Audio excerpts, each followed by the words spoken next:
नमस्कार दोस्तों, आपका स्वागत है ख्याली दुनिया में, जहां कहानियां जीवंत होती हैं और ख्वाब हकीकत बनते हैं। हम लाए हैं आपके लिए रोमांचक कहानियां, दिलचस्प किस्से और वो सब कुछ जो आपकी कल्पनाओं को नई उड़ान देगा। तो चलिए इस सफर की शुरुआत करते हैं और खो जाते हैं ख्याली दुनिया की रहस्यमय गलियों में। इस चैनल पर प्रस्तुत सभी कहानियां, पात्र और घटनाएं काल्पनिक हैं। इनका किसी भी व्यक्ति, घटना या स्थान से कोई संबंध केवल संयोग हो सकता है। हमारा उद्देश्य सिर्फ और सिर्फ आपका मनोरंजन करना है। 36 रेहान और नताशा की किसी और गेट टुगेदर। वही बात की जाए राय ज्यादा हवेली की तो सबसे पहले लिविंग रूम था जहां सोफा लगा हुआ था, बड़े बड़े झूमर लगे हुए थे, व्हाइट एंड ब्लैक कलर के कॉम्बिनेशन में ये हवेली का पेंट हुआ था। और वही राइट साइड से एक चिड़िया गई थी सेकंड फ्लोर पर और लेफ्ट साइड से भी गई थी एक सीढ़ियां सेकंड फ्लोर पर। लेफ्ट साइड जो था वह रेहान का साइड था और राइट साइड जो एरिया था वह बाकी सब घर वाले वहां रहते थे और रेहान के एरिया में जाने की किसी को भी इजाजत नहीं थी, सभी सिवाय उसके माँ के। उसके फ्लो पर उसकी दादी जी भी आ जाती थी, लेकिन मतलब इन दोनों के अलावा शायद ही वह किसी और को आने देता था क्योंकि उसे पसंद नहीं था कि उसके फ्लो पर कोई भी आए। खैर सभी एक एक करके अपने रूम में चले गए और सभी मेहमान आज राय ज्यादा हवेली में रुके थे क्योंकि सभी औरतों का कल तीज का व्रत था जो खोलना था उन्हें, और इसलिए सभी यहीं रुक गई थी और सब अपने रूम में रेस्ट कर रही थी। वही रेहान अपने स्टडी रूम में अभी भी मौजूद था और उसने इस वक्त अपने कोट को उतार कर अपनी उसे किंग साइज चेयर पर टांग दिया था और वह स्टडी रूम की बालकनी की तरफ चला गया जहां इस वक्त खुली हवा महसूस हो रही थी। उसने हाथ बढ़ाकर अपनी ताई को लूज किया और फिर उसे बालकनी में दूर पहले उसे अंधेरे को देख रहा था। अचानक ही उसकी नजर चांद की तरफ चली गई। चांद की तरफ उसकी नजर जाते ही अचानक उसकी आंखों के सामने मीरा का चेहरा आ गया और उसकी नजरें सर्द हो गई। अपने ख्यालों से मीरा को झटक कर वह वापस से उसे अंधेरे को देखने लगा कि तभी उसे अपने सीने पर पकड़ महसूस हुई। वह जानता था कि यह कौन हो सकता है, इसलिए उसकी आंखें सर्द हो गई और वह तुरंत अपने सीने पर जो हाथ रखा था उसको पकड़कर अपने सामने करता है तो एक पल के लिए उसकी आंखें ठहर सी जाती है क्योंकि सामने कोई और नहीं नंदनी थी और नंदनी ने इस वक्त सिंपल सी कुर्ती और प्लाजो पहना हुआ था और मासूम नजरों से रेहान को देख रही थी। वही रेहान कुछ पल के लिए नंदनी की आंखों में खो गया और नंदनी की आंखों में अचानक ही आंसू आ गया और वह आंसू भरी नजरों से रेहान को देखने लगी। रेहान अभी भी एक तक नंदनी को देखे जा रहा था, उसे समझने की कोशिश कर रहा था कि आखिर नंदनी यहाँ क्या कर रही है। रेहान अपना हाथ एक आगे बढ़कर नंदनी को छूता उससे पहले ही नंदनी नाम आंखों से मुस्कुराते हुए रेहान की तरफ देखकर कहती है, रेहान तुम चाहते थे ना कि मैं तुम्हारे पास ना आऊं और तुमसे दूर चली जाऊं। देखो आखिर में मैं तुमसे दूर हो ही गई। तुम यही तो चाहते थे ना। रेहान को न जाने क्यों एक बार की बेचैनी होने लगी। वह अपना हाथ बढ़ाकर नंदनी को रोक पाता उससे पहले ही नंदनी का अक्स एक धुआं बनकर वहां से उड़ गया और रेहान अपनी नजरें चारों तरफ घूमकर देखता है तो वहां कोई भी नहीं था और रेहाना ये देखकर अपनी आंखें बंद करता है और कुछ वक्त बाद वह अपनी आंखें खोलता है और फिर से उसे अपने सीने पर एक हाथ महसूस होता है और यह महसूस कर ना जाने क्यों रेहान के चेहरे पर छोटी ही सही लेकिन उसके चेहरे पर मुस्कुराहट आ जाती है और वह इस बार न जाने क्यों उसे हाथ को बड़े ही प्यार से पकड़कर अपने सामने करता है तो सामने वाले शख्स को देखकर उसकी आंखें सर्द हो जाती है। और अगले ही पल कुछ ऐसा होता है जिसकी उम्मीद ना तो रेहान को थी और ना ही सामने वाले शख्स को। सामने कोई और नहीं नताशा थी जो सभी जेंट्स की स्टडी रूम से निकल जाने के बाद अपने कदम स्टडी रूम में बढ़ती है और स्टडी रूम में आकर देखती है तो उसे रेहान कहीं नजर नहीं आता, इसलिए वह अपना कम स्टडी रूम से बाहर करती कि उसकी नजर बालकनी की डोर की तरफ पड़ती है तो वह बालकनी की तरफ अपने कदम बढ़ा देती है। वहां जाकर देखते हैं तो रेहान खड़ा था। इस वक्त उसके शर्ट के ऊपर के 3 बटन खुले हुए थे जिससे उसकी चेस्ट साफ नजर आ रही थी और वह अपनी आंखों में कुछ अजीब भाव लिए सामने जंगल की ओर देख रहा था। नताशा रेहान को देखकर मुस्कुराती है, फिर अपनी कम रेहान की तरफ बढ़ा देती है। उसकी चाल में एक अदा थी, बड़ी अदा के साथ चलते हुए रेहान के पास जाती है और रेहान की चेस्ट पर अपने दोनों हाथ लपेट लेती है। उसे अपने हाथ पर रेहान के हाथ महसूस होते हैं तो उसके चेहरे पर एक मुस्कुराहट आ जाती है और वह रेहान के हाथ को पकड़ लेती है। रेहान भी उसके हाथ को पकड़कर अपने सामने करता है तो अपने सामने नताशा को देखकर वह थोड़ा शॉक होता है क्योंकि उसने अभी थोड़ी देर पहले ही अपने सीने पर नंदनी के हाथ महसूस किए थे लेकिन अब उसके सामने नताशा थी।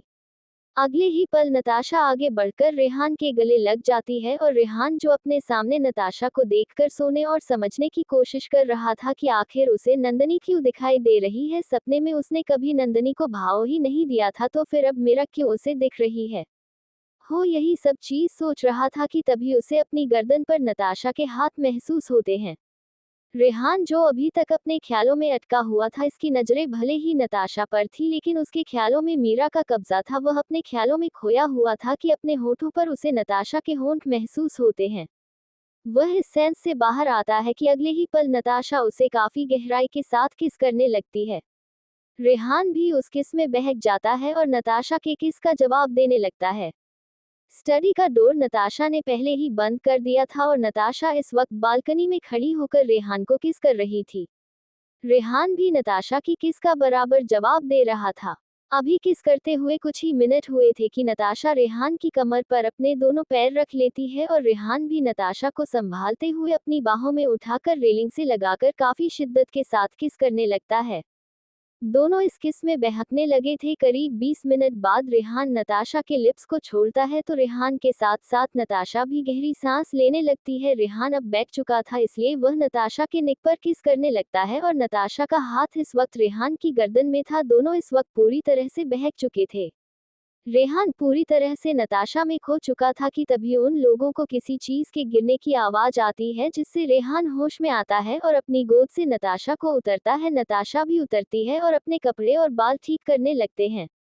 रेहान भी अपना हुलिया ठीक करता है और पीछे पलट कर देखता है तो इस वक्त गौरव खड़ा हुआ था। असल में वह स्टडी रूम में आया था रेहान से कुछ मीटिंग के सिलसिले में बात करने के लिए, लेकिन वह यहाँ आकर देखा है तो उसे रेहान स्टडी रूम में कहीं नजर नहीं आता, इसलिए वह अपने कदम स्टडी रूम से बाहर करता कि उसकी नजर बालकनी के डोर की तरफ पड़ती है जो खुला हुआ था, इसलिए रेहान उधर होगा ये सोचकर गौरव अपना कम बालकनी की तरफ बढ़ा देता है। लेकिन सामने का नजारा देखकर उसके हाथ में जो फाइल थी वह गिर जाती है और उसी की आवाज से नताशा और रेहान अलग होते हैं। नताशा एक नजर रेहान को देखकर वहां से अपने कदम स्टडी रूम से बाहर चली जाती है और गौरव भी एम्बरासिंग हंसी के साथ खड़ा रहता है और उसके बाद रेहान उसे घूरकर देखता है तो गौरव भी हंसते हुए वहां से चला जाता है। और वही रेहान भी अभी जो कुछ देर पहले हुआ था उसे बारे में सोचकर उसके होठों पर हल्की सी मुस्कुराहट आ जाती है और वह भी चला जाता है। रेहान वाकई में नताशा को पसंद करता था और नताशा भी रेहान को पसंद करती थी। दोनों की फैमिली बचपन से दोस्त रही है, इस वजह से हमेशा से ही नताशा का रेहान के घर आना जाना रहा और वह इसी बहाने रेहान के करीब होती चली गई। और रेहान जब बड़ा हुआ तब उसे भी एहसास हुआ कि वह नताशा के लिए क्या फील करता है, इसीलिए उसने नंदनी को न चुनकर नताशा को चुना था। लेकिन ये भी सच था कि वह नंदनी से छुटकारा पाने के लिए भी नताशा से सगाई की थी, क्योंकि वह नहीं चाहता था कि नंदनी जैसी मिडिल क्लास की लड़की और अच्छी दिखने वाली ना लड़की उसके पीछे पड़ी रहे। और नंदनी जब से कॉलेज में आई थी तब से ही वह रेहान की दीवानी थी, तब से ही वह रेहान के पीछे, जहां भी वह रहती उसे रेहान दिखता तो वह रेहान के पीछे पीछे लग जाती है, उससे चिपकने का एक मौका भी नहीं छोड़ती थी। लेकिन रेहान नताशा के अलावा नंदनी के ऊपर जरा भी ध्यान नहीं देता था, यही नतीजा था कि उसका दिल बार बार टूटा था। लेकिन फिर भी वह रेहान को प्यार करती थी, लेकिन इसका नतीजा यही हुआ कि अंत में उसकी मौत हो गई और उसके शरीर में सिया का आना हुआ। जिस दिन सिया का एक्सीडेंट हुआ था उसके कुछ घंटे पहले ही नंदनी ने रेहान को प्रपोज किया था और रेहान ने इस बार नंदनी की काफी बेइज्जती की थी, जिसके चलते नंदनी रोते हुए कॉलेज से बाहर आ रही थी कि उसका सामना ट्रक से हो जाता है, वह बच पाती है, संभाल पाती कि नंदनी का एक्सीडेंट हो जाता है। खैर रेहान अपना सर हिलाकर अपने रूम में चला जाता है सोने के लिए। रेहान का रूम भी काफी बड़ा और काफी आलीशान था। वह राय ज्यादा विला के लेफ्ट साइड में रहता था और उसे के फ्लोर पर स्वाति जी और उसकी दादी जी के किसी को भी जाने की परमिशन नहीं थी। लेकिन अब तो नताशा भी काफी हद के साथ रेहान के रूम में आती थी और रेहान भी उसे मना नहीं करता था, क्योंकि वह जानता था कि आगे चलकर नताशा को भी इसी रूम में रहना है। और वैसे भी नताशा जब से रेहान के साथ दोस्ती हुई थी उसकी तभी से वह रेहान पर और रेहान की चीजों पर अपना हक जताया करती थी। रेहान भी उससे कुछ नहीं कहता था, क्योंकि उससे भी कहीं ना कहीं ये चीज पसंद थी, लेकिन वह शो नहीं करने देता था, क्योंकि उसके चेहरे के एक्सप्रेशन ही ऐसे थे। रेहान अपने रूम में आता है, सबसे पहले शावर लेता है, शावर लेने के बाद वह अपने रूम में आता है, फिर दोबारा से ट्राउजर और शर्ट पहनकर अपनी बेड पर लेट जाता है और सो जाता है। वहीं दूसरी तरफ राजावत हवेली। अगली सुबह नंदनी इस वक्त सुबह के 4 बजे ही उठ गई थी क्योंकि सूरज निकलने से पहले ये पूजा करनी थी सभी घर की लेडीज को, इसलिए घर की सभी लेडीज और जेंट्स उठ चुके थे। घर में पूजा थी, पंडित जी भी आ चुके थे। पूजा हुई, पूजा होने के बाद सभी ने ही व्रत खोलने के बाद सभी ने अपना मतलब जो भी कार्यक्रम होता है वह कंप्लीट किया। कंप्लीट करने के बाद सभी ने बैठकर एक साथ ब्रेकफास्ट किया और ऐसा ही राठौर हवेली में भी हुआ और रायजादा हवेली में भी हुआ। देखो आप लोग माइंड मत करना, अगर मैं कुछ गलत लिख रही हूँ तो प्लीज मुझे उसे चीज के बारे में डिटेल से आप लोग बता देना अगर कुछ गलत लिखा हो तो। और मुझे हिंदू रिचुअल्स के बारे में कुछ भी आइडिया नहीं है, इसलिए जो भी लिख रही हूँ गूगल की हेल्प से ही लिख रही हूँ, इसलिए प्लीज आप लोग बुरा किसी चीज का मत मानना। ब्रेकफास्ट करने के बाद आप सभी लोग मतलब मर्द घर में रहने वाले थे क्योंकि शाम को छोटा सा फैमिली गेट टुगेदर रखा गया था, इसलिए शाम सभी गेस्ट आने वाले थे राजावत हवेली में। शाम का वक्त नंदनी भी सुबह जल्दी ही उठ गई थी पूजा के लिए और उसने पूजा अटेंड भी की अंडो, फिर सबके साथ उसने पूजा की और उसके बाद जो भी रिचुअल्स होते हैं वो कंप्लीट किए गए। उसके बाद सब ने मिलकर ब्रेकफास्ट किया साथ में और फिर सब अपने कमरे में चले गए आराम करने के लिए क्योंकि शाम में फैमिली गेट टुगेदर था तो सबको होना था और इसलिए सब अभी आराम कर रहे थे। मेरा भी इस वक्त अपने रूम में ही थी, सुबह से शाम तक अपने रूम से निकली ही नहीं, वह न जाने क्या सोच रही थी क्या नहीं सोच रही थी। लेकिन शाम के वक्त जब वह अपने रूम से निकली तो देखा लिविंग हॉल में घर के सभी लोग इकट्ठा थे तो वह भी उन लोगों के साथ जाकर बैठ गए। थोड़ी देर बाद गपशप कर लेने के बाद सभी रेडी होने चले गए थे क्योंकि सभी गेस्ट आने वाले थे।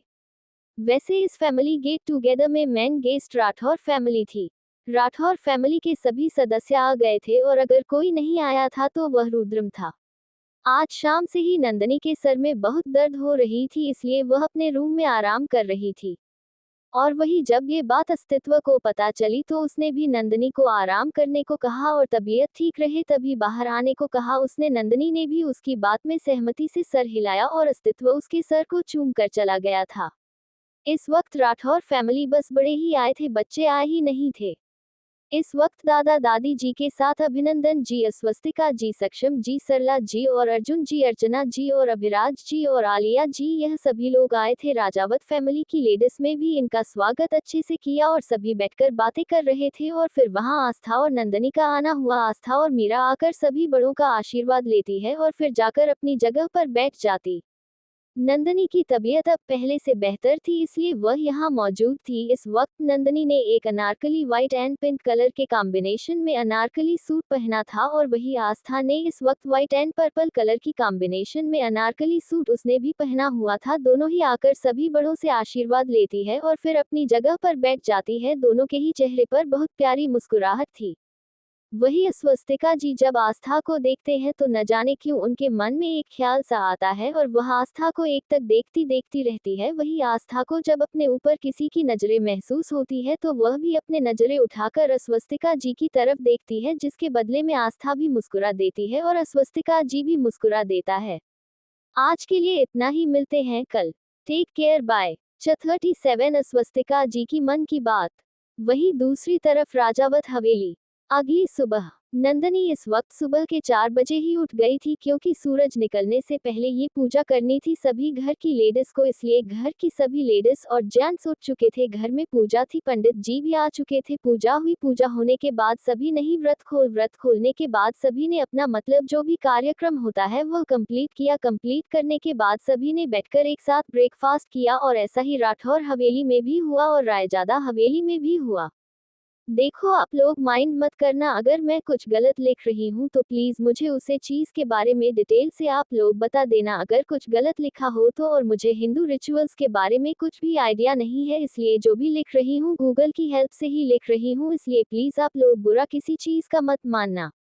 ब्रेकफास्ट करने के बाद आप सभी लोग मतलब मर्द घर में रहने वाले थे क्योंकि शाम को छोटा सा फैमिली गेट टुगेदर रखा गया था, इसलिए शाम सभी गेस्ट आने वाले थे राजावत हवेली में।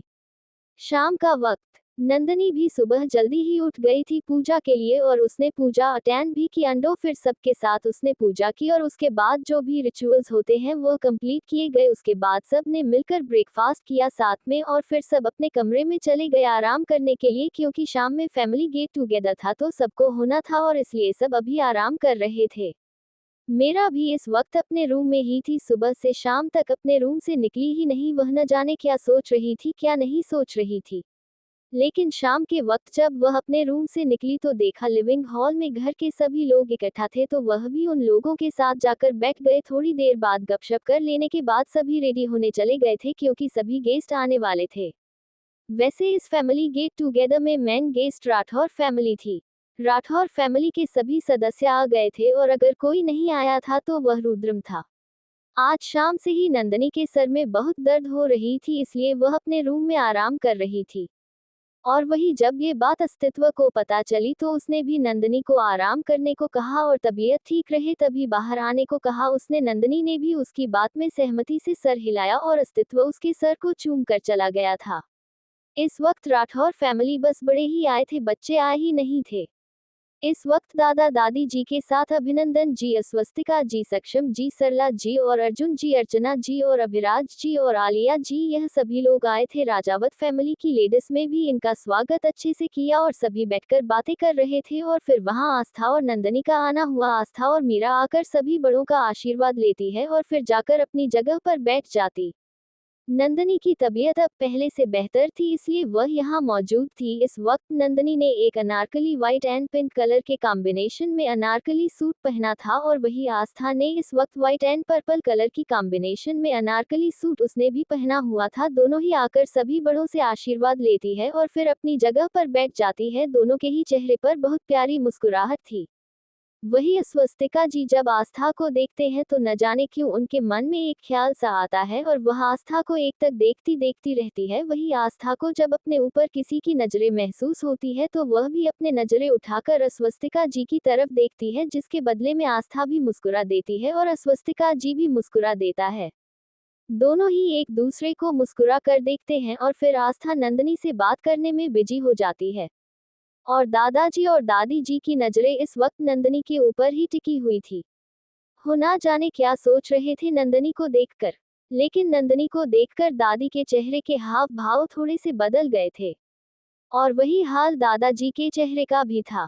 लेकिन उसे चीज को वहीं पर खत्म करके वह दोनों राजावत फैमिली में आपस में बात करने लगते हैं और धीरे धीरे ही डिनर का समय हो जाता है। कुछ वक्त में सभी लोग डिनर टेबल पर बैठे हुए थे।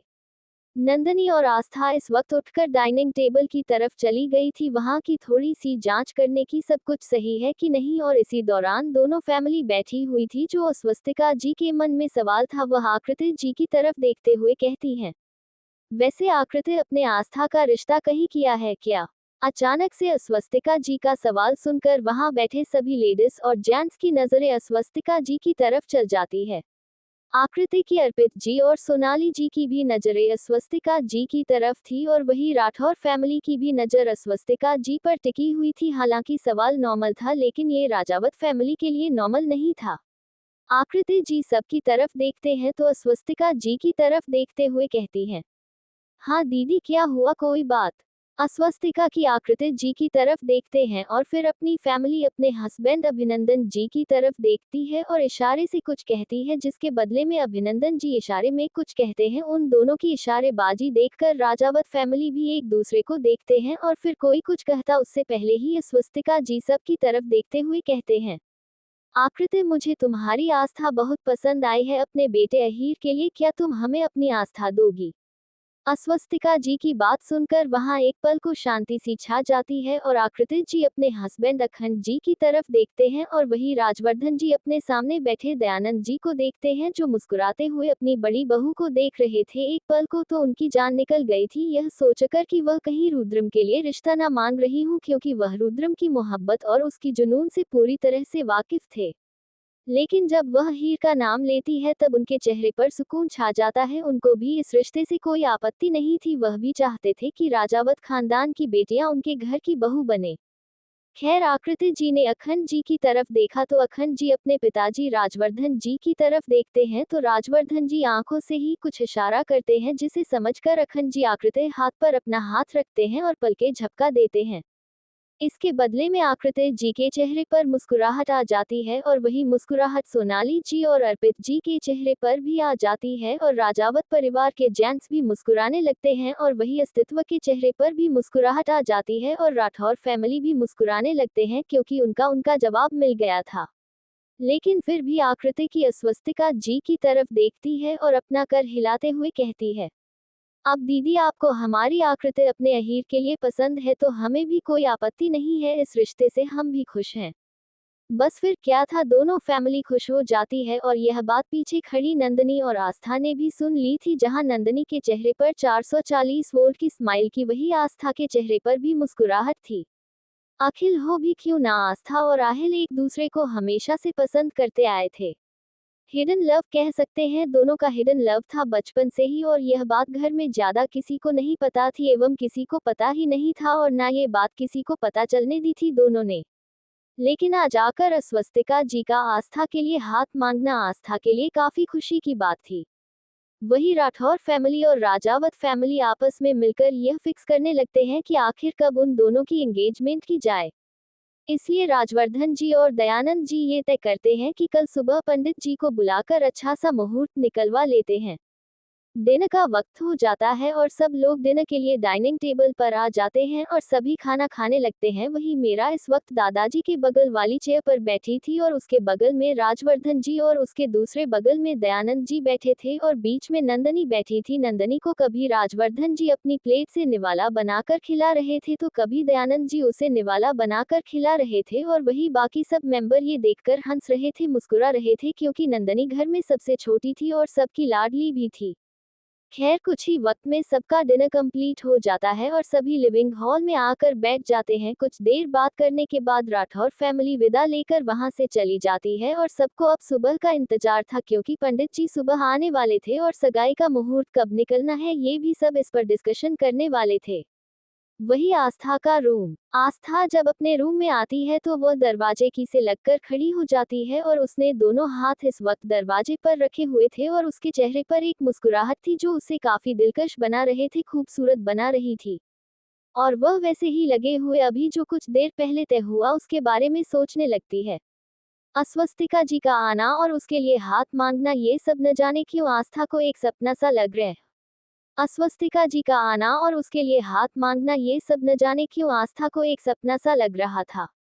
आस्था धीरे धीरे अपने कम बेड की तरफ बढ़ा देती है और बढ़कर कर सबसे पहले बेड पर रखा टेडी बेयर जो काफी बड़ा सॉफ्ट सा था उसको हक कर लेती है और उसे जोश जोश में किस करने लगती है। वही आस्था अचानक ही खिलखिला कर हंसने लगती है, क्योंकि उसे यकीन नहीं होना था कि उसका प्यार, उसकी मोहब्बत अब हमेशा के लिए अच्छे होने जा रही थी। उसे हमेशा से यह डर सताता था कि वह कैसे अपने घर में बात करेगी इस बारे में कि वह आहिल को पसंद करती है और अहीर भी उसे पसंद करता है। ये बात वह कैसे बताएगी घर में, लेकिन उसका काम अस्वस्तिका जी ने आसान कर दिया था आज उसको अपने अहीर के लिए मानकर। और यही सोच सोच कर उसके चेहरे से मुस्कुराहट जा ही नहीं रही थी। कहते हैं ना, जब आप दिल से बहुत खुश होते हो तो आपकी खुशी छुपाए नहीं छुपती, ऐसा ही आस्था के साथ हो रहा था। उसकी खुशी छुपाए नहीं छुप रही थी। उसके चेहरे पर वह मुस्कुराहट इस बात की गवाह थी कि वह बहुत ज्यादा खुश है। और उधर नंदनी के रूम में मेरा भी सुबह से काफी ज्यादा थक गई थी, इसलिए वह अब अपने रूम में आकर सीधा शावर लेती है। शावर लेने के बाद इस वक्त उसने क्यूट शिपिंग कलर की शर्ट और शॉर्ट्स पहने हुए थे और वह दोनों नाइट सूट थे और वह जाकर अपने बेड पर टेडी बेयर जो बड़ा सा रखा हुआ था लाइट पर्पल कलर का, बहुत सॉफ्ट था, उसको हक कर लेती है और हक करते ही उसे सो जाती है। वहीं दूसरी तरफ राठौर हवेली में इस वक्त सभी लोग राजावत फैमिली से आ चुके थे और सभी लिविंग हॉल में बैठे हुए थे और अब सभी को इंतजार था सभी बच्चों के आने का, इसलिए वह सभी बच्चों को बुलाते हैं। उनमें सभी शामिल थे, श्रेया, पूर्वी, अहीर और वैभव।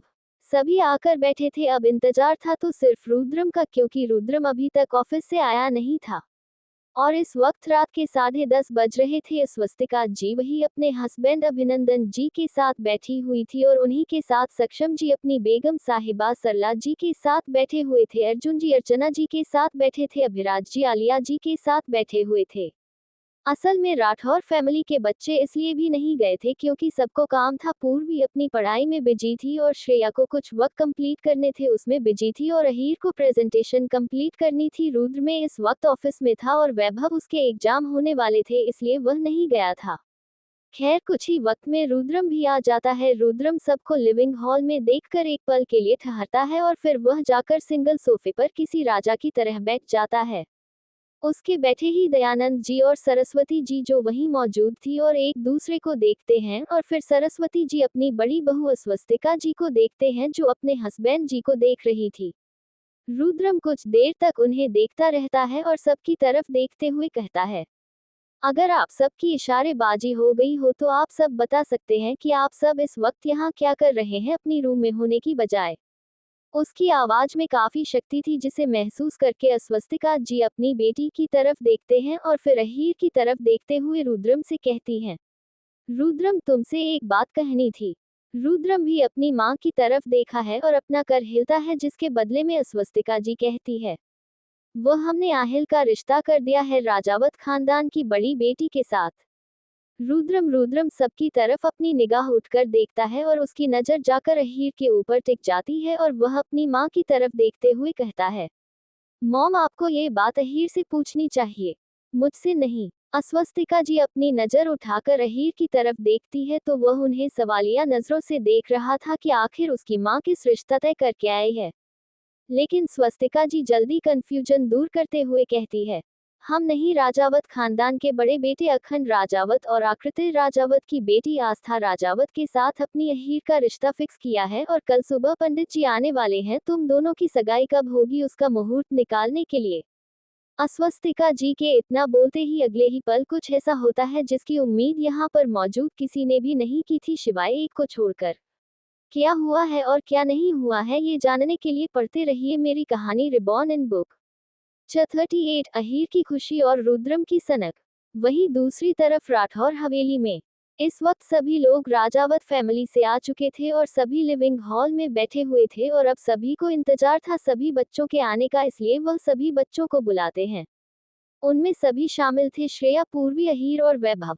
सभी आकर बैठे थे। अब इंतजार था तो सिर्फ रुद्रम का, क्योंकि रुद्रम अभी तक ऑफिस से आया नहीं था और इस वक्त रात के 10:30 बज रहे थे। स्वस्तिका जी वही अपने हस्बैंड अभिनंदन जी के साथ बैठी हुई थी और उन्हीं के साथ सक्षम जी अपनी बेगम साहिबा सरला जी के साथ बैठे हुए थे। अर्जुन जी अर्चना जी के साथ बैठे थे। अभिराज जी आलिया जी के साथ बैठे हुए थे।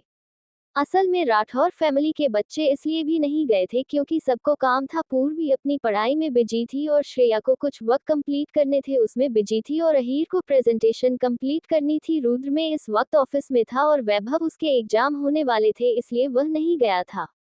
खैर कुछ ही वक्त में रुद्रम भी आ जाता है। रुद्रम सबको लिविंग हॉल में देखकर एक पल के लिए ठहरता है और फिर वह जाकर सिंगल सोफे पर किसी राजा की तरह बैठ जाता है। उसके बैठे ही दयानंद जी और सरस्वती जी जो वहीं मौजूद थी और एक दूसरे को देखते हैं, और फिर सरस्वती जी अपनी बड़ी बहू स्वस्तिका जी को देखते हैं जो अपने हस्बैंड जी को देख रही थी। रुद्रम कुछ देर तक उन्हें देखता रहता है और सबकी तरफ देखते हुए कहता है, अगर आप सबकी इशारेबाजी हो गई हो तो आप सब बता सकते हैं कि आप सब इस वक्त यहाँ क्या कर रहे हैं अपनी रूम में होने की बजाय। उसकी आवाज में काफी शक्ति थी जिसे महसूस करके अस्वस्तिका जी अपनी बेटी की तरफ देखते हैं और फिर अहीर की तरफ देखते हुए रुद्रम से कहती हैं, रुद्रम तुमसे एक बात कहनी थी। रुद्रम भी अपनी माँ की तरफ देखा है और अपना कर हिलता है जिसके बदले में अस्वस्तिका जी कहती है, वह हमने आहिल का रिश्ता कर दिया है राजावत खानदान की बड़ी बेटी के साथ। रुद्रम सबकी तरफ अपनी निगाह उठकर देखता है और उसकी नजर जाकर अहीर के ऊपर टिक जाती है और वह अपनी माँ की तरफ देखते हुए कहता है, मॉम आपको ये बात अहीर से पूछनी चाहिए, मुझसे नहीं। अस्वस्तिका जी अपनी नजर उठाकर अहीर की तरफ देखती है तो वह उन्हें सवालिया नजरों से देख रहा था कि आखिर उसकी माँ किस रिश्ता तय करके आई है। लेकिन स्वस्तिका जी जल्दी कंफ्यूजन दूर करते हुए कहती है, हम नहीं राजावत खानदान के बड़े बेटे अखंड राजावत और आकृति राजावत की बेटी आस्था राजावत के साथ अपनी अहीर का रिश्ता फिक्स किया है और कल सुबह पंडित जी आने वाले हैं। तुम दोनों की सगाई कब होगी उसका मुहूर्त निकालने के लिए।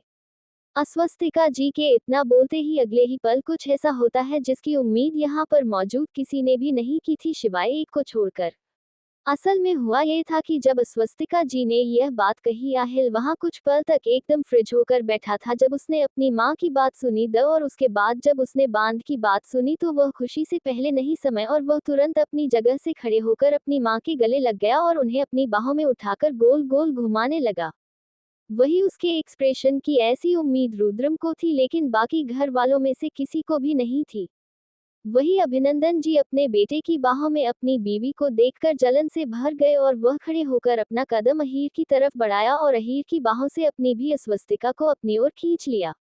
वही उनके नेचर से सभी वाकिफ थे और सभी ने अपना सर हिला दिया, क्योंकि सभी जानते थे अभिनंदन जी स्वस्तिका जी को लेकर बहुत ज्यादा पजेसिव है।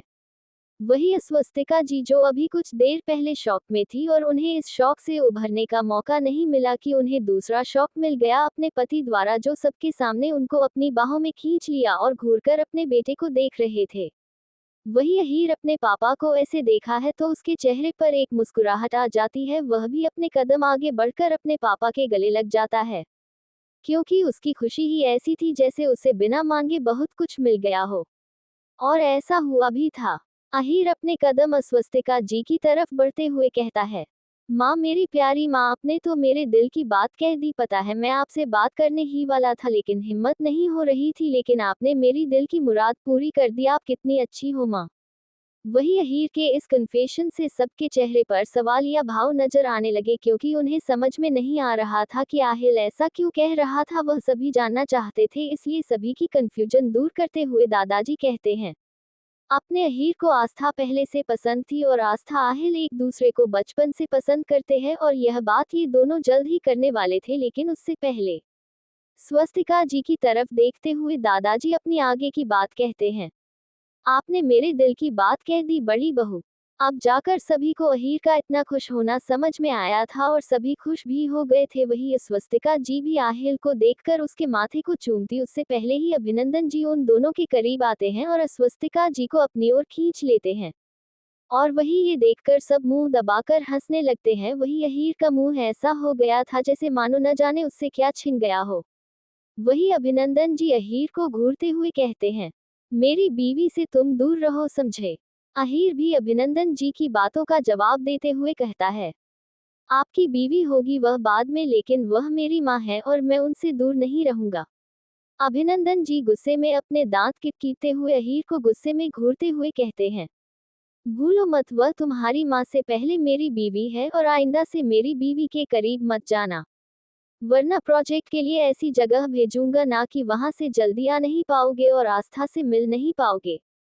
अहीर भी गुस्से में उन्हें बस घूरता रह जाता है और अपने कदम अपनी छोटी माँ की तरफ बढ़ा देता है। अहीर सरला जी के गले लगा, पता कि उसका भी हाल वैसे ही हो गया। वह सरला जी के गले लग भी नहीं पाया। सक्षम जी उसे घूरकर देखने लगते हैं और सरला जी को अपने करीब कर लेते हैं।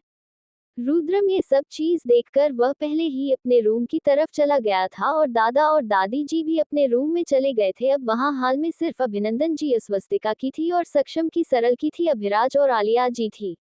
अर्जुन जी अर्चना जी थे। अभी अहीर अपने कदम आलिया जी की तरफ बढ़ा, पता कि अभिराज जी अपनी जगह से खड़े होते हैं और अपनी बाहों में आलिया जी को उठाए हुए अपने कमरे की तरफ चले जाते हैं। वही हाल अर्जुन जी अर्चना जी के साथ करते हैं, सक्षम जी साला जी के साथ करते हैं और अभिनंदन जी स्वस्तिका जी को लेकर अपने रूम की तरफ चले जाते हैं। वही अहीर बेचारा खड़ा रह गया था। वह अपनी नजरें अपने भाई बहनों की तरफ करता है जो काफी देर से हंसी रोकने की कोशिश कर रहे थे, लेकिन अहीर की हालत देखकर सबको हंसी आ जाती है और सब एक साथ हंस पड़ते हैं।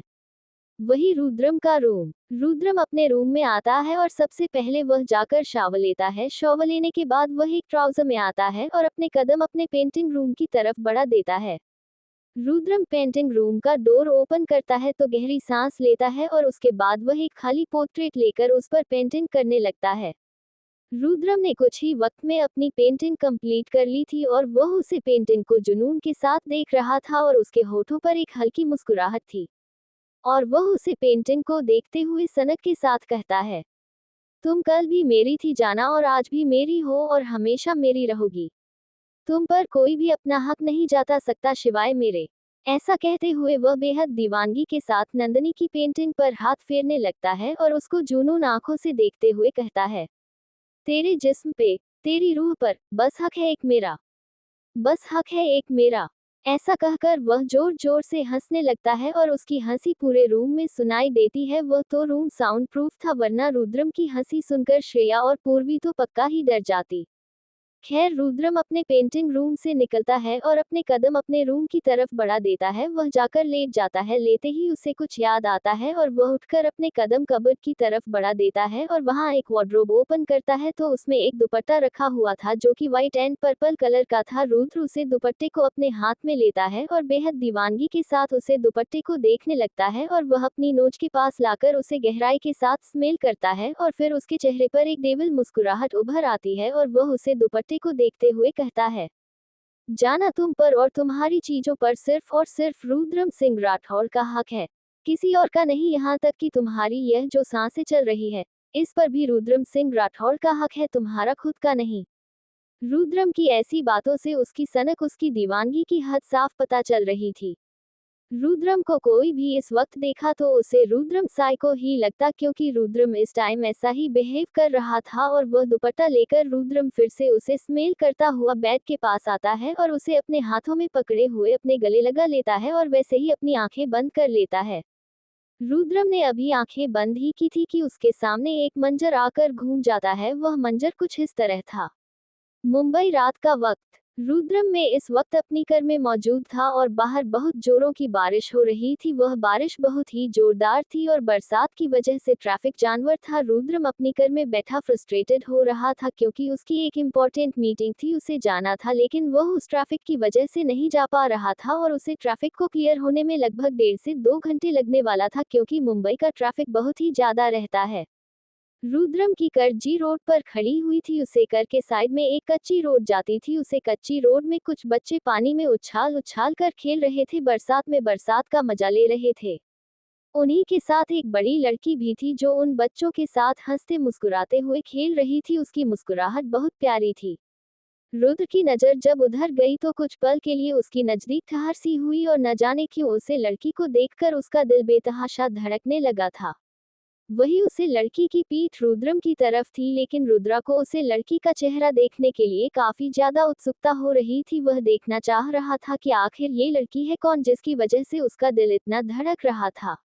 रुद्रम अपनी नजर बराबर बने हुआ था उसे तरफ, वही वह लड़की इन सब चीजों से बेखबर। उसे कुछ होश ही नहीं था। उसने इस वक्त सिंपल सी कुर्ती जो पर्पल कलर की थी और व्हाइट कलर का सलवार था और पर्पल एंड व्हाइट कलर की कॉम्बिनेशन में उसने दुपट्टा हो रहा हुआ था और उसका रंग इस वक्त दूध से गोरा था और उसके बाल खुले हुए थे और बारिश में भीगने की वजह से उसके बाल उसकी पीठ से चिपक से गए थे। लेकिन उसे लड़की के चेहरे पर मासूमियत, क्यूटनेस अभी भी बरकरार थी। वही सब बच्चे भी उसे लड़की का हाथ थामे हुए उसे बरसात का मजा ले रहे थे। वही घर में बैठे रुद्रम की हालत खराब हो रही थी। उसे एक हद से ज्यादा गुस्सा भी आ रहा था, लेकिन जब उसने उसे लड़की को देखा तो उसका गुस्सा कंट्रोल हो गया था। कंट्रोल क्या, मतलब गायब ही हो गया था पूरी तरह से, और वह उसे लड़की की बैग को देखे जा रहा था। रुद्रम से अब सब्र नहीं होता, इसलिए वह अपने कम कर से निकाल कर उसे लड़की की तरफ बढ़ा देता है। लेकिन उसे लड़की और उसे कर के बीच का डिफरेंस ज्यादा ही था, मतलब एक रोड क्रॉस करके जाना पड़ा था। रुद्रम ट्रैफिक में से होते हुए उसे गली में जाता है तो देखा है वह लड़की अभी भी उन बच्चों के साथ बरसात में भीग रही थी। लेकिन रुद्रम की नजर अचानक ही आसपास खड़े नौजवान लड़कों पर जाती है जो उसे लड़की को अपनी गंदी नजरों से घूर रहे थे। न जाने क्यों उसे बहुत ज्यादा गुस्सा आता है और वह कसकर अपनी मुठ्ठियां भींच लेता है और उसकी नज़र उसे लड़की की बैक पर जाती है तो वह देखता है कि उसकी इनरवियर विजिबल हो रही है, इसलिए उसकी आंखें हद से ज्यादा गुस्से से लाल हो जाती है और वह अपने कदम उसे लड़की की तरफ बढ़ता है। लेकिन एक चीज थी, वह बरसात में वह भी भीग रहा था, पूरी तरह से भीग चुका था, इसलिए वह अपना कदम बढ़ाते हुए उसे लड़की के पास जाता है और अपना कोट उतार कर उसे लड़की को पहना देता है और पीछे से ही उसे अपनी बाहों में भर लेता है। ऐसा होते ही वह लड़की एकदम से सिहर उठती है और न जाने क्यों उसे लड़की को इन बाहों में आकर सिर्फ महसूस हो रहा था और उसके दिल की धड़कनें शोर करने लगती है। उसे लड़की की दिल की धड़कनों का शोर रुद्रम बखूबी सुनाई दे रही थी। ये सुनकर न जाने क्यों उसके चेहरे पर एक मुस्कुराहट आ जाती है और रुद्रम उसे लड़की को अपने सामने की तरफ करता है तो उसे लड़की का चेहरा देखकर रुद्रम कुछ पल के लिए उसे लड़की के चेहरे को देखता रह जाता है और वही वह लड़की उसने अपनी आंखें कस के बंद की हुई थी। लेकिन अगले ही पल कुछ ऐसा होता है जिसकी उम्मीद न तो उसे लड़की को थी ना ही आसपास मौजूद लोगों को थी। आगे जाने के लिए पढ़ते रहिए मेरी कहानी रिबर्थ वर्स। 39 पहली मुलाकात और बरसात में पहली किस। अब आगे। रुद्रम की ऐसी बातों से उसकी सनक, उसकी दीवानगी की हद साफ पता चल रही थी। रुद्रम को कोई भी इस वक्त देखा तो उसे रुद्रम साइको ही लगता, क्योंकि रुद्रम इस टाइम ऐसा ही बिहेव कर रहा था। और वह दुपट्टा लेकर रुद्रम फिर से उसे स्मेल करता हुआ बेड के पास आता है और उसे अपने हाथों में पकड़े हुए अपने गले लगा लेता है और वैसे ही अपनी आंखें बंद कर लेता है। रुद्रम ने अभी आंखें बंद ही की थी कि उसके सामने एक मंजर आकर घूम जाता है। वह मंजर कुछ इस तरह था। मुंबई रात का वक्त। रुद्रम में इस वक्त अपनी कार में मौजूद था और बाहर बहुत जोरों की बारिश हो रही थी। वह बारिश बहुत ही जोरदार थी और बरसात की वजह से ट्रैफिक जानवर था। रुद्रम अपनी कार में बैठा फ्रस्ट्रेटेड हो रहा था, क्योंकि उसकी एक इम्पोर्टेंट मीटिंग थी, उसे जाना था, लेकिन वह उस ट्रैफिक की वजह से नहीं जा पा रहा था और उसे ट्रैफिक को क्लियर होने में लगभग 1.5 से 2 घंटे लगने वाला था, क्योंकि मुंबई का ट्रैफिक बहुत ही ज्यादा रहता है। रुद्रम की कार जी रोड पर खड़ी हुई थी। उसे कार के साइड में एक कच्ची रोड जाती थी। उसे कच्ची रोड में कुछ बच्चे पानी में उछाल उछाल कर खेल रहे थे, बरसात में बरसात का मजा ले रहे थे। उन्हीं के साथ एक बड़ी लड़की भी थी जो उन बच्चों के साथ हंसते मुस्कुराते हुए खेल रही थी। उसकी मुस्कुराहट बहुत प्यारी थी। रुद्र की नजर जब उधर गई तो कुछ पल के लिए उसकी नजदीक ठहर सी हुई और न जाने क्यों उसे लड़की को देखकर उसका दिल बेतहाशा धड़कने लगा था। वही उसे लड़की की पीठ रुद्रम की तरफ थी, लेकिन रुद्रा को उसे लड़की का चेहरा देखने के लिए काफी ज्यादा उत्सुकता हो रही थी। वह देखना चाह रहा था कि आखिर ये लड़की है कौन जिसकी वजह से उसका दिल इतना धड़क रहा था। रुद्रम अपनी नजर बराबर बने हुआ था उसे तरफ, वही वह लड़की इन सब चीजों से बेखबर, उसे कुछ होश ही नहीं था। उसने इस वक्त सिंपल सी कुर्ती जो पर्पल कलर की थी और व्हाइट कलर का सलवार था और पर्पल एंड व्हाइट कलर की कॉम्बिनेशन में उसने दुपट्टा हो रहा हुआ था और उसका रंग इस वक्त दूध से गोरा था और उसके बाल खुले हुए थे और बारिश में भीगने की वजह से उसके बाल उसकी पीठ से चिपक से गए थे। लेकिन उसे लड़की के चेहरे पर मासूमियत, क्यूटनेस अभी भी बरकरार थी। वही सब बच्चे भी उसे लड़की का हाथ थामे हुए उसे बरसात का मजा ले रहे थे। वही कार में बैठे रुद्रम की हालत खराब हो रही थी। उसे एक हद से ज्यादा गुस्सा भी आ रहा था, लेकिन जब उसने उसे लड़की को देखा तो उसका गुस्सा कंट्रोल हो गया था। कंट्रोल क्या मतलब, गायब ही हो गया था पूरी तरह से, और वह उसे लड़की की बैक को देखे जा रहा था। रुद्रम से अब सब्र नहीं होता, इसलिए वह अपने कम कर से निकाल कर उसे लड़की की तरफ बढ़ा देता है। लेकिन उसे लड़की और उसे कर के बीच का डिफरेंस ज्यादा ही था, मतलब एक रोड क्रॉस करके जाना पड़ा था। रुद्रम ट्रैफिक में से होते हुए उसे गली में जाता है तो देखा है वह लड़की अभी भी उन बच्चों के साथ बरसात में भीग रही थी। लेकिन रुद्रम की नजर अचानक ही आसपास खड़े नौजवान लड़कों पर जाती है जो उसे लड़की को अपनी गंदी नजरों से घूर रहे थे। न जाने क्यों उसे बहुत ज्यादा गुस्सा आता है और वह कसकर अपनी मुट्ठियां भींच लेता है।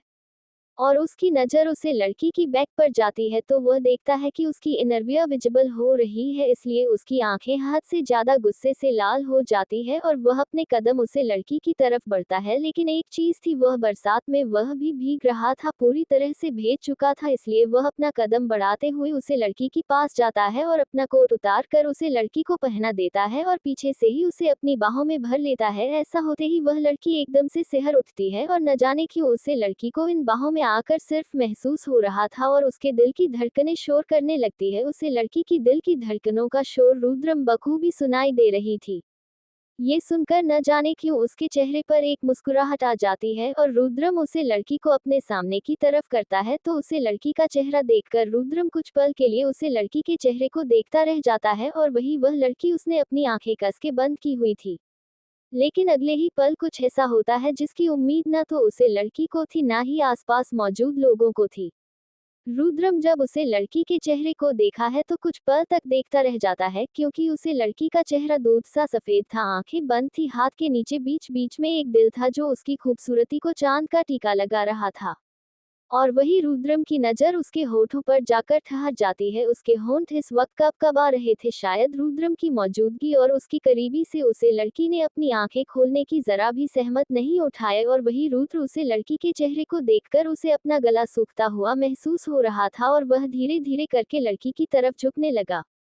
अभी कोई कुछ समझ पाता या कर पाता, अगले ही पल रुद्रम को अपने सख्त होठों पर उसे लड़की की मुलायम होठों का एहसास होता है, जिसे पाकर रुद्रम की आंखें बंद हो जाती है। लेकिन अगले ही पल वह अपनी आंखें खोल देता है और वही वह लड़की जो अभी तक खड़ी थी रुद्रम की बाहों की मौजूदगी में उसने अपनी आंखों को बंद किया था। अचानक ही अपने होठों पर रुद्र के सख्त होता महसूस करके वह अपनी आंखें झट से खोल देती है और रुद्रम की आंखों में देखने लगती है। रुद्रम की ब्लू आंखें और उसे लड़की की काली गहरी आंखों से जा टकराती है। कुछ पल तक दोनों एक दूसरे को देखते रहते हैं, फिर ना जाने क्या होता है, उसे लड़की को वह रुद्रम को अपने करीब खींचकर बड़ी शिद्दत के साथ किस करने लगती है।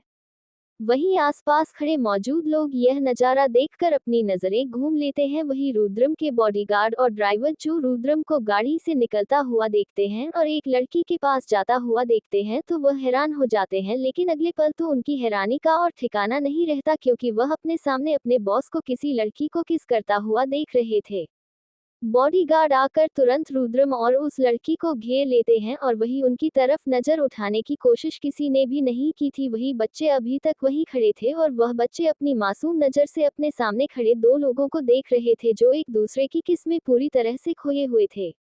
तकरीबन 25 मिनट की किस के बाद रुद्रम उसे लड़की के होंठ को छोड़ता है और रुद्रम के छोड़ते ही वह लड़की गहरी गहरी सांस लेने लगती है, जिससे उसका सीन ऊपर नीचे होने लगता है। रुद्र की नजर वहां जाकर टिक जाती है। वही वह लड़की, उसने अभी भी आंखें बंद की हुई थी और वह आंखें बंद करके ही गहरी गहरी सांस ले रही थी, जिससे उसका सीन ऊपर नीचे हो रहा था।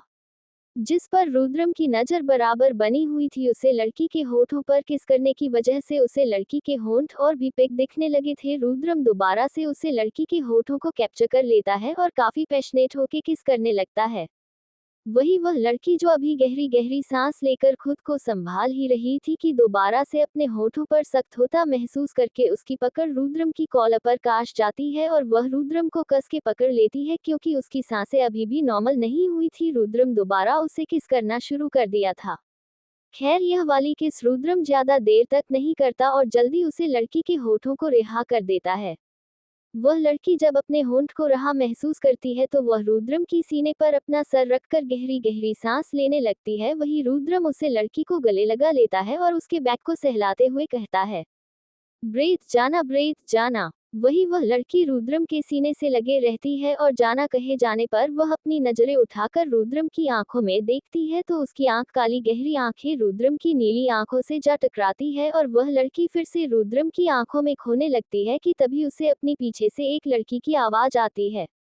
वह लड़की अपनी निगाह पीछे करती है तो एक लड़की उसी के हम उम्र की थी। वह मीरा के पास आती है और मीरा का नाम पुकारते हुए आती है।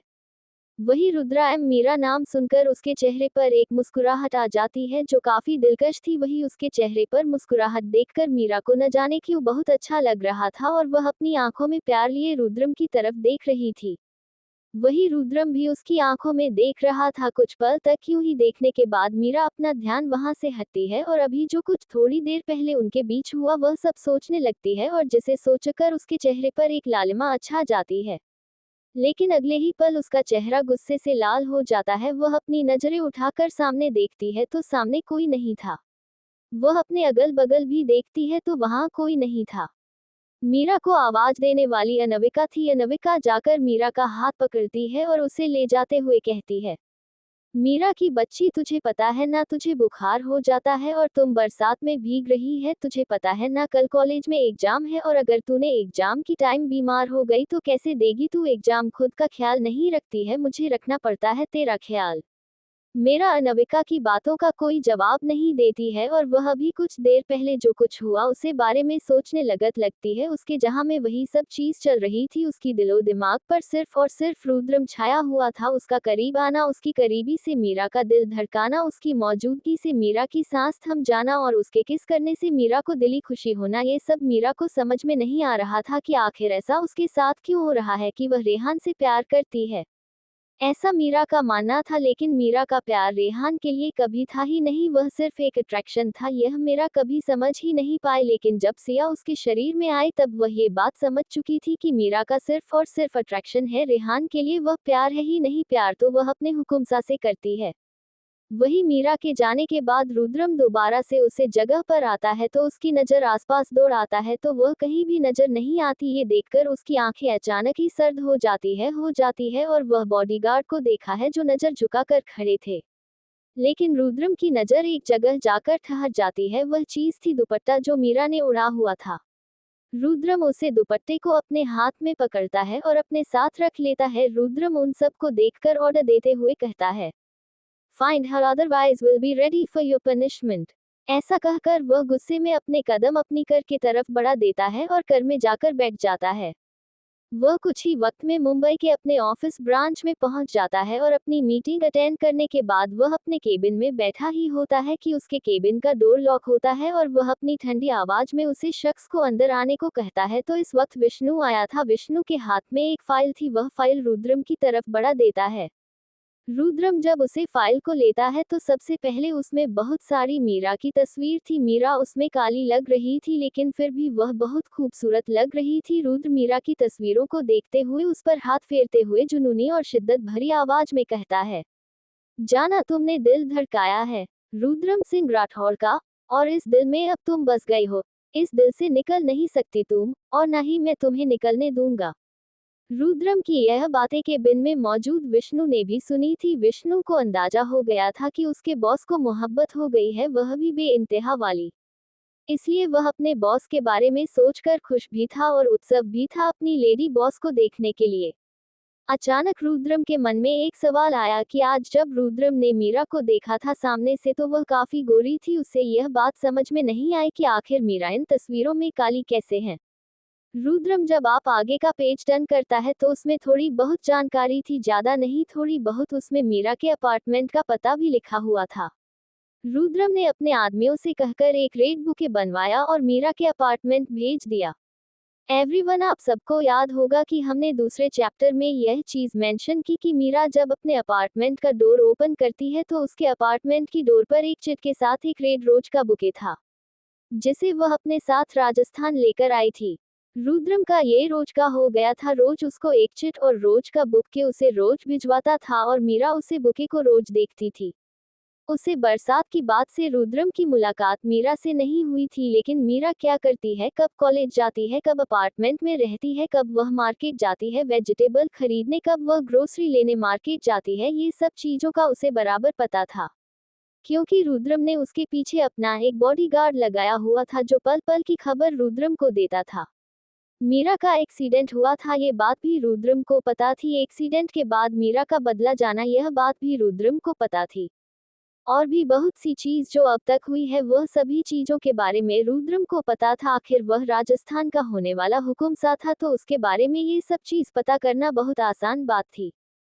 फ्लैशबैक एंड रुद्रम अपनी आंखें खोलता है। उसके हाथों में अभी भी पर्पल और व्हाइट कलर का दुपट्टा था जो पहली मुलाकात की गवाही थी उन दोनों की। खैर, आज सारी रात खोल दिए। कमेंट करके जरूर से बताएगा कि चैप्टर कैसा लगा आप सबको। 40 पार्टी और मुहूर्त।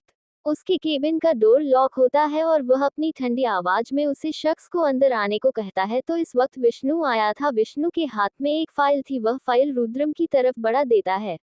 रुद्रम जब उसे फाइल को लेता है तो सबसे पहले उसमें बहुत सारी नंदनी की तस्वीर थी। नंदनी उसमें काली लग रही थी लेकिन फिर भी वह बहुत खूबसूरत लग रही थी। रुद्र नंदनी की तस्वीरों को देखते हुए उस पर हाथ फेरते हुए जुनूनी और शिद्दत भरी आवाज में कहता है, जाना तुमने दिल धड़काया है रुद्रम सिंह राठौड़ का, और इस दिल में अब तुम बस गई हो। इस दिल से निकल नहीं सकती तुम, और न ही मैं तुम्हें निकलने दूंगा। रुद्रम की यह बातें केबिन में मौजूद विष्णु ने भी सुनी थी। विष्णु को अंदाजा हो गया था कि उसके बॉस को मोहब्बत हो गई है, वह भी बेइंतहा वाली। इसलिए वह अपने बॉस के बारे में सोचकर खुश भी था और उत्सव भी था अपनी लेडी बॉस को देखने के लिए। अचानक रुद्रम के मन में एक सवाल आया कि आज जब रुद्रम ने मीरा को देखा था सामने से तो वह काफी गोरी थी। उसे यह बात समझ में नहीं आई कि आखिर नंदनी इन तस्वीरों में काली कैसे है। रुद्रम जब आप आगे का पेज टर्न करता है तो उसमें थोड़ी बहुत जानकारी थी, ज्यादा नहीं थोड़ी बहुत। उसमें नंदनी के अपार्टमेंट का पता भी लिखा हुआ था।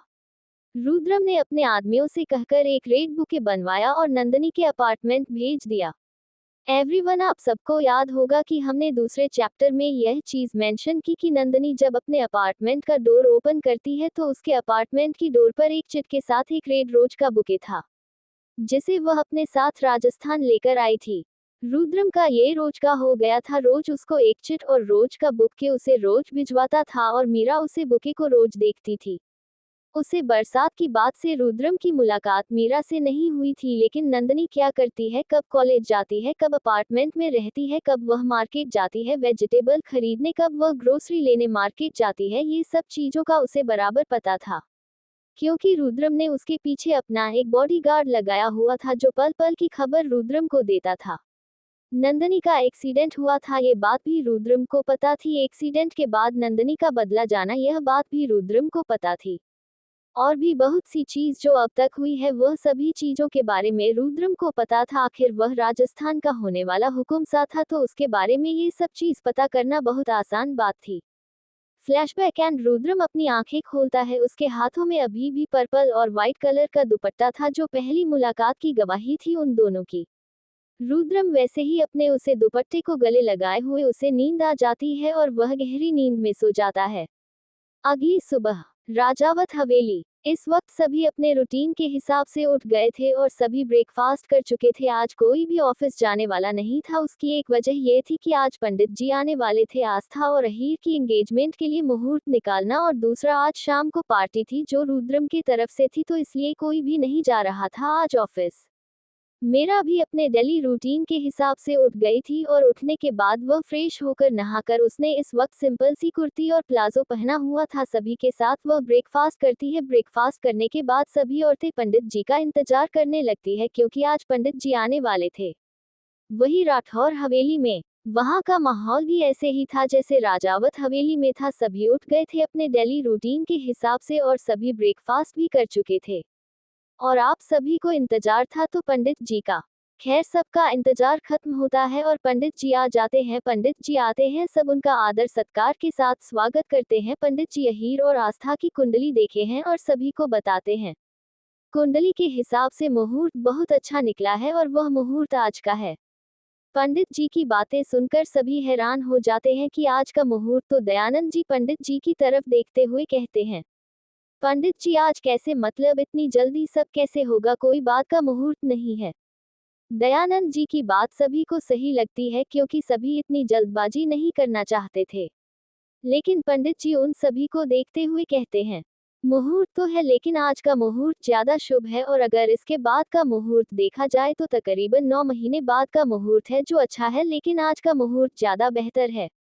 पंडित जी की बात सुनकर सभी एक दूसरे का चेहरा देखने लगते हैं। वही अहीर का चेहरा एकदम से खिल जाता है, क्योंकि उसे नहीं पता था कि सब इस तरह से यूं अचानक होने लगेगा उसकी लाइफ में, लेकिन वह खुश भी था कि उसकी लाइफ में इतना सब कुछ जल्दी जल्दी हो रहा है। वही सब राठौर परिवार वाले आपस में सोच विचार करने लगते हैं कि आखिर क्या किया जाए। इस बात पर अभिनंदन जी और दयानंद जी कहते हैं, राज्यवर्धन से बात कर ले, फिर उसके बाद बताते हैं कि आखिर वह क्या कहते हैं। अभिनंदन जी और दयानंद जी की बातें सभी को सही लगती है, इसलिए सभी यह फैसला करते हैं कि पहले राजावत फैमिली से बात कर ली जाए, फिर उसके बाद कोई नतीजा पर पहुंच जाए। राजावत हवेली। राजावत हवेली में भी पंडित जी आ चुके थे और उन्होंने भी वही मुहूर्त बताए थे जो मुहूर्त राठौर हवेली में बताए थे। सभी के चेहरे पर चिंता की लकीरें थी। आकृति जी और अखंड जी भी इस वक्त मतलब हैरान थे। वह नहीं चाहते थे कि घर की बड़ी बेटी की शादी इतनी जल्दबाजी में हो, लेकिन पंडित जी का भी कहना सही था कि आज का मुहूर्त अच्छा था, इसलिए वह लोग भी मतलब थोड़ा सोच विचार करते हैं कि तभी उनके पास अभी दयानंद जी का फोन आता है। तो दोनों इस नतीजे पर पहुंचते हैं कि आज एंगेजमेंट हो जाए और जो शादी भी जल्द हो जाएगी, मतलब इतनी जल्दबाजी में नहीं होगी, उसमें आराम से मुहूर्त निकलवा कर ली जाएगी। राजवर्धन और दयानंद जी का फैसला सभी को सही लगता है, इसलिए आज शाम को ही होने वाले हुकुमसा के साथ साथ आहिल और आस्था की सगाई का भी मुहूर्त निकाला था। इसलिए दोनों फैमिली में जोर शोर से तैयारी होना शुरू हो गई थी। नंदनी की चोट भी अब पहले से बेहतर थी। वह जब सुनती है कि उसकी आस्था दीदी की एंगेजमेंट आज ही होनी है, तो वह काफी खुश हो गई थी कि उसकी बड़ी बहन की एंगेजमेंट होने जा रही है। लेकिन उसका मन थोड़ा सा उदास था कि इतनी जल्दी मतलब एंगेजमेंट, कल ही रिश्ते की बात हुई और आज ही एंगेजमेंट, इतनी जल्दी मतलब ये तो वही वाली बात हो गई, चट मंगनी पट ब्याह। लेकिन बड़ों के फैसले का आदर करते हुए मेरा भी मान गई थी। खैर सभी चीज पहले से ही फिक्स थी, बस अरेंजमेंट कपड़े वगैरह के होने थे। तो अस्तित्व ने मीरा और आस्था के लिए भी और अपनी माँ, छोटी माँ, चाची माँ, सबके लिए उसने एक फैशन डिजाइनर को बुला लिया था। वह भी अपने साथ मतलब ड्रेस वगैरह लेकर आए थे। आस्था के लिए ड्रेस तो अहीर ने सेलेक्ट करके भेजी हुई थी। आहिल और आस्था के चेहरे पर आज खुशी बेहिसाब थी, क्योंकि वह लोग काफी खुश थे कि उनके घर वाले राजी भी हो गया और कल ही बात हुई है घर में और आज ही उन लोगों की एंगेजमेंट होने जा रही थी। वही रुद्रम को भी पता चल गया था कि आज ही एंगेजमेंट भी होनी है, तो उसे कोई आपत्ति नहीं थी। पहले होने वाले हुक्म शाह की रस्में होगी, फिर उसके बाद एंगेजमेंट की रस्में होगी। खैर वक्त दोनों फैमिली के पास काम था आज के दिन के लिए, क्योंकि आज दो बड़े बड़े काम होने थे। एक, दो फैमिली फिर से एक रिश्ते में बंधने जा रही थी और दूसरा, राजस्थान को अगले होने वाले हुक्म सा मिलने वाले थे। इसलिए इन दोनों चीजों में कोई भी कमी नहीं रहनी थी, खासकर सभी रस्मों को बहुत अच्छे से निभाना था। खैर वक्त तेजी गति से काटने लगा और सभी ने अपनी शॉपिंग, मतलब घर में ही फैशन डिजाइनिंग आ गए थे। सब ने अपनी पसंद का लहंगा पसंद कर लिया था और सभी खुश थे। सभी हंसी खुशी अपना दिन, अपनी चीज सेलेक्ट कर रहे थे कि कौन क्या करेगा। लेकिन एक चीज थी, मीरा को बहुत मन था अपनी बड़ी बहन की एंगेजमेंट में डांस करने का। इसलिए उसने अपनी पहली लाइफ में तो ये सब चीजों पर काफी अच्छे से फोकस किया था, लेकिन वह एक बार प्रैक्टिस करना चाहती थी। इसलिए उसने वक्त निकाल कर प्रैक्टिस भी कर लिया और बिल्कुल रेडी थी। एक दिन में बहुत सी चीज हो गई थी और बहुत सी चीज होनी बाकी थी।